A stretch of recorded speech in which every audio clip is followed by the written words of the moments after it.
আলাইকুম রহমতুল্লাহ বারাকাতু মাগফিরাত। কেমন আছেন সবাই? আশা করি ভালো আছেন। আমিও ভালো আছি। আপনাদের সাথে কিছু কথা বলার জন্য আসলাম। আমার আজকের এই ভিডিওটা বানানো হচ্ছে আমাদের কিছু ব্যবসায়ী ভাইদেরকে নিয়ে। সেটা হচ্ছে গত বছর বন্যার সময় আমরা কিছু ব্যবসায়ীকে দেখেছি, তাদের আসল রূপ দেখেছি।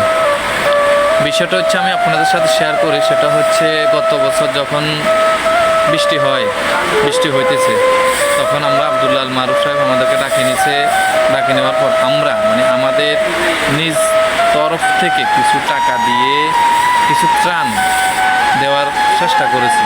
অলরেডি আমরা দিয়েছি। এরপরে দুই একদিন পরে বন্যা শুরু। তো বন্যা শুরুর পরে আমরা দেখেছি কিছু ব্যবসায়ী গরিবের উপর খুব একটা জুলুম করেছে।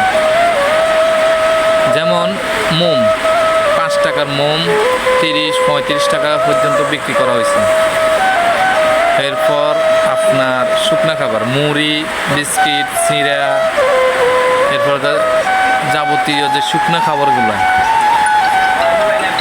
এই শুকনা খাবারগুলো আপনার অনেক টাকায় বিক্রি করা হয়েছে, দাম বাড়াই দিছে। এরপর যাই সিলিন্ডার গ্যাস, 12 কেজি এলা সিলিন্ডার গ্যাস 1300-1400 টাকার গ্যাস 1700, 1800, 2000, 2100 টাকা তলাক বেচছে।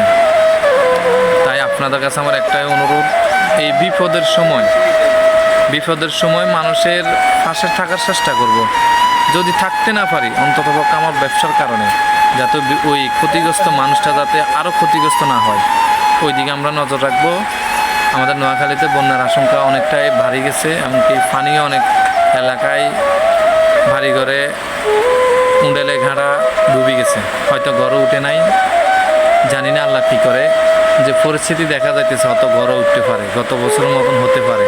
মানুষের মনে একটা ভয়, একটা আতঙ্ক, কারণ গত বছরের ক্ষতি যেটা হয়েছে অনেকে এটা এখনও পোষায় নিতে পারে নাই। বাড়িঘর ভাঙছে, গৃহস্থী নষ্ট হয়েছে, অনেক সমস্যা হয়েছে, কিন্তু এই সমস্যাটা এখনও কাটিয়ে উঠতে পারে নাই।